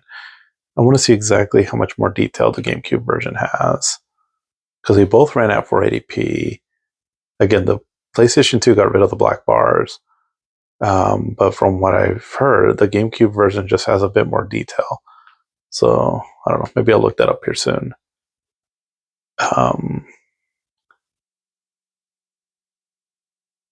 But yeah, just I remember just being really impressed with these graphics. And like I said, the game was just a blast to play. It's a highly replayable game. Not so much because it has like all these different branching paths or whatever. It's just very fun to play. And this game just holds up incredibly well. And that I mean, I can see why it's a lot of people's one of their favorite games of all time. Whichever version you play of this, it's just it's just a very fun game. But keeps it creepy. It's still a horror game. But doesn't sound like I'm saying whore. This is a horror game. But yeah, it's just a good game. One of the all-time greats. It's like, sometimes when you're playing a game that comes out, you've been hearing some hype about it, and then you get to playing it, and then within like 5 to 10 minutes, you're like, I think I'm about to play. I'm playing a game right now that I think is going to be one of the best of all time. That's a good feeling. That was always a good feeling, and I think a lot of us were thinking that when we were playing this game. It just felt right, felt unique. It felt fresh. It felt, right up to what Resident Evil had been already, but just taking it to a whole new direction, and it felt good. Yeah, Resident Evil.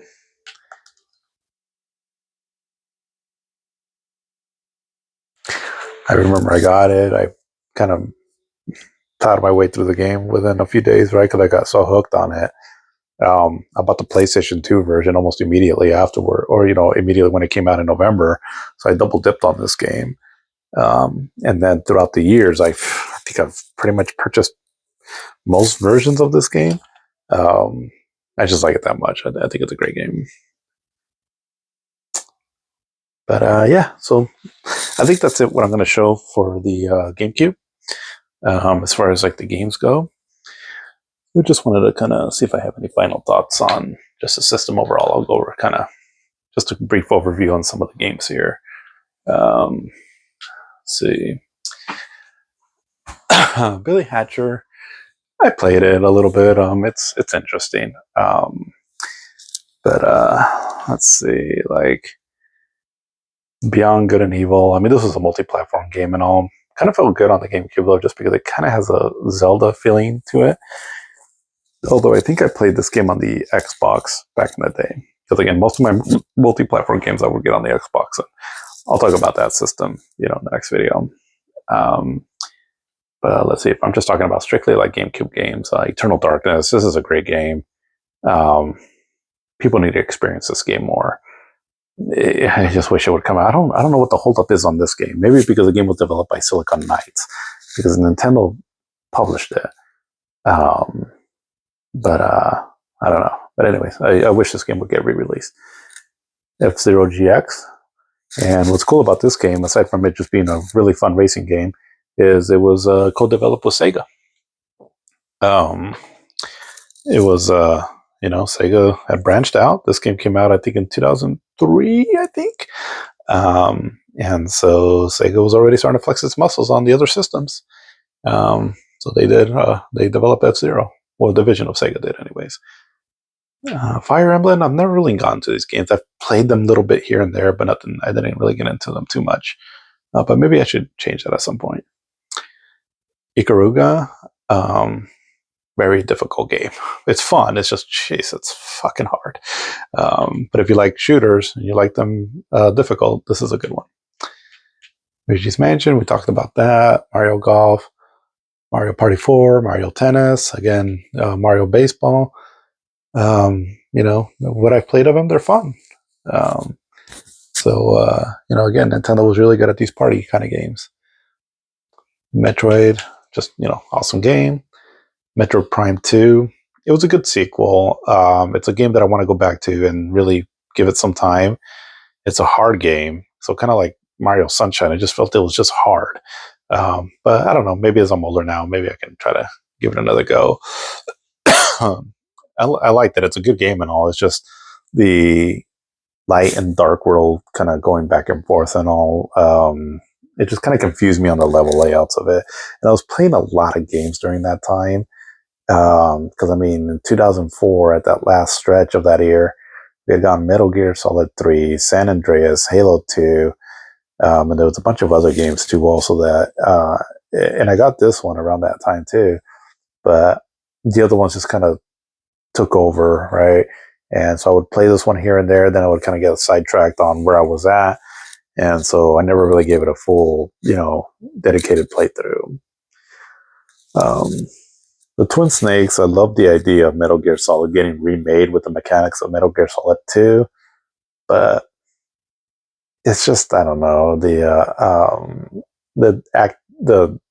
direction of the cutscenes and all, it's a little too much over the top. And for me, Metal Gear Solid, if it's not in Hideo Kojima's hands, it's going to have a hard time trying to appeal to people.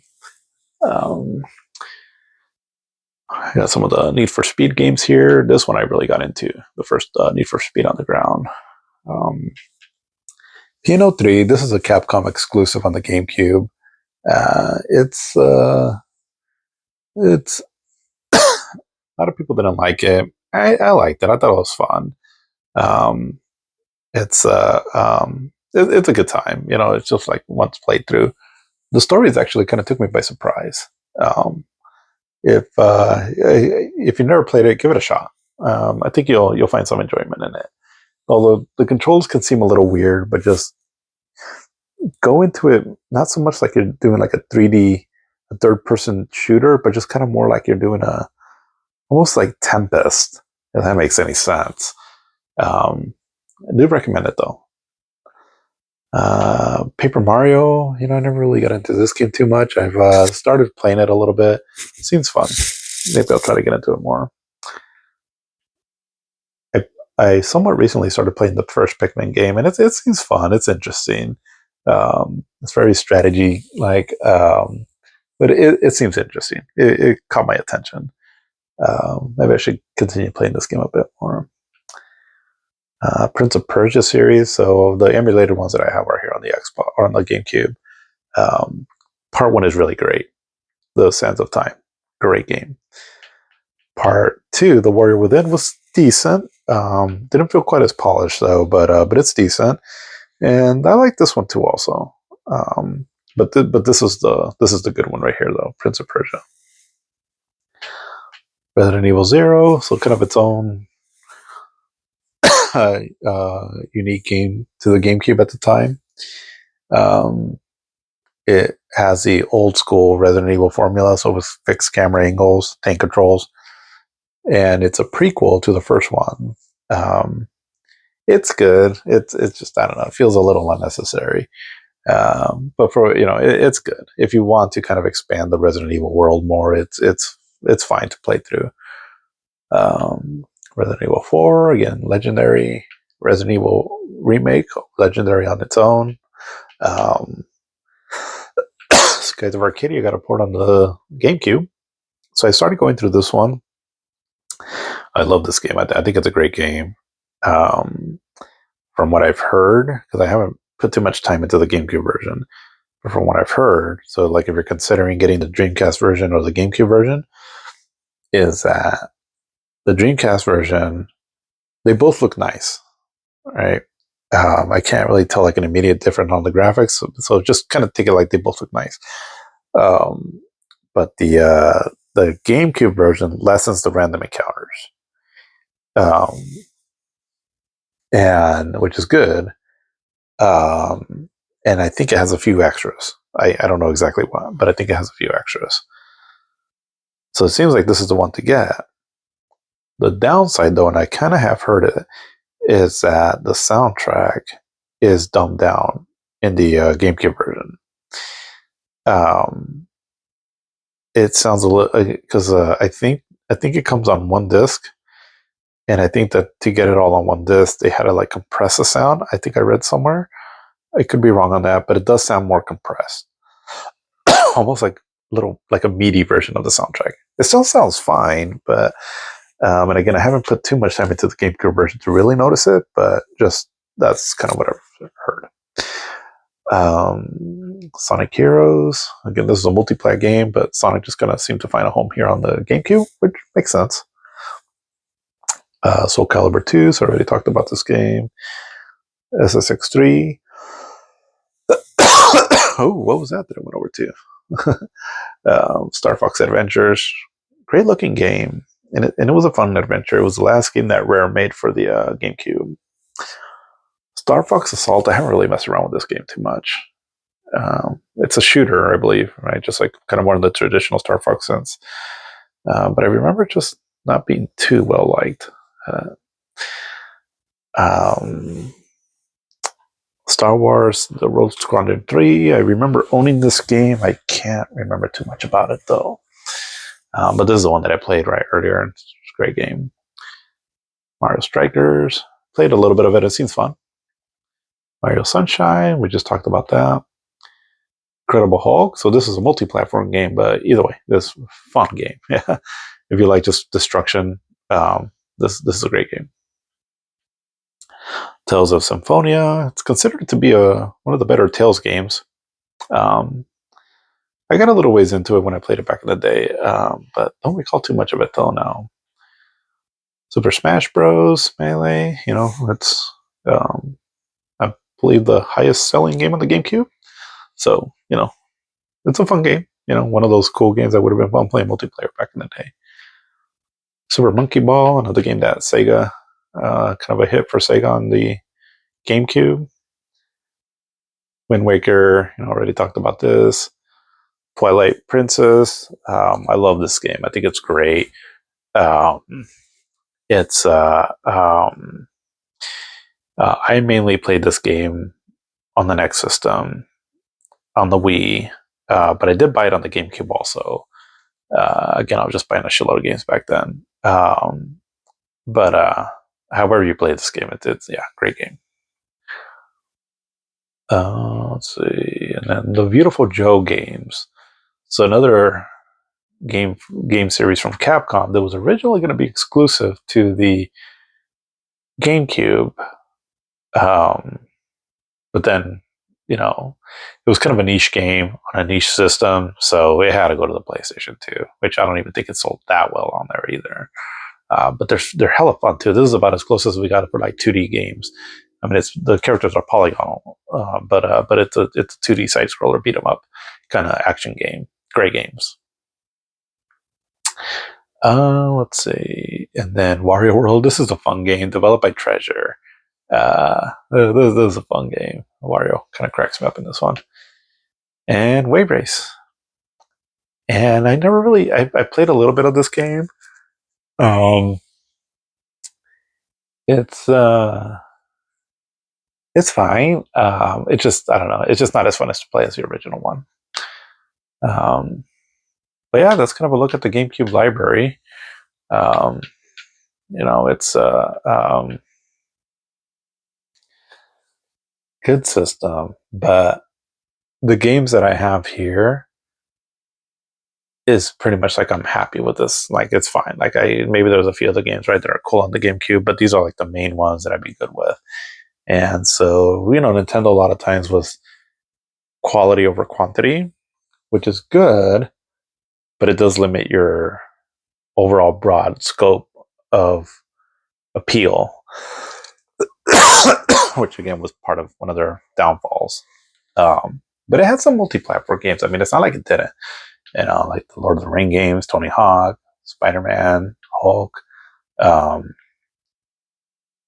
Calibur 2, the Prince of Persia games, the Need for Speed. So it's not like it didn't have any multi-platform games, right? Some of the more popular ones. It just missed out on some of the big ones, right? Probably the main one being Grand Theft Auto. Because like the Xbox got that series a little bit later, but it did have it eventually. But you don't get a Nintendo system for like the third-party games most of the time. Well, as the generations went on, sometimes you would, but you mainly get them for Nintendo games. And for that, as you look back on some of their first-party exclusives, this was a good generation for them. It's just a shame, like I said, right, and all that it just kind of came out at the wrong time. Or maybe not necessarily the wrong time. It's just the mind frame of the people back then was just different. But I'm glad that it's been finding a lot of success now, as far as at least for gamers, right, where people really want to play GameCube games now. The games prices have really skyrocketed from what I've heard. I haven't really been keeping up with that, but that's just kind of what I've been hearing a lot. So probably a difficult system to collect for if you want to go for a physical. To get a physical library. But if you're emulating, the Dolphin emulator runs pretty good. And it emulates these games really well. The main things that I've seen as far as like glitches on this one is, this game, right? Probably one of the hardest ones to emulate. I think it is the hardest one. You'll see maybe little glitches here and there, right, on some of these other games. Like I was noticing in Resident Evil 4, I don't know if you noticed, but like when I went to the save screen, it had kind of like the screen kind of flashed purple for a bit. So again, that seems to be probably some kind of an emulator or the way the emulator is working on the Android device. F-Zero can be a difficult one sometimes too to emulate. The Odin 2 runs it pretty well as long as you select the dual core option, I believe. But anyways, not an emulation video, so that's a whole other thing. But for the most part, it runs GameCube games really well. I mean, it's a pretty well optimized emulator, so definitely it's a good way to check out these games, especially because so many of them are kind of lost, where they haven't been re-released. But hopefully that'll change soon. We'll see what happens with Nintendo's upcoming system. But yeah, I mean, at the very least, right, this is a perfectly viable way to play these games. Maybe not legally so much, but still a good way to play. But anyways, that's what I got on the GameCube. Definitely check it out if you never have. And hope you have a good time with them. If you do decide to check out the library of these games, don't let the sales figures of what the system sold for fool you. There's a lot of good stuff on this system, and it's definitely worth collecting for or playing these games however you choose to do so.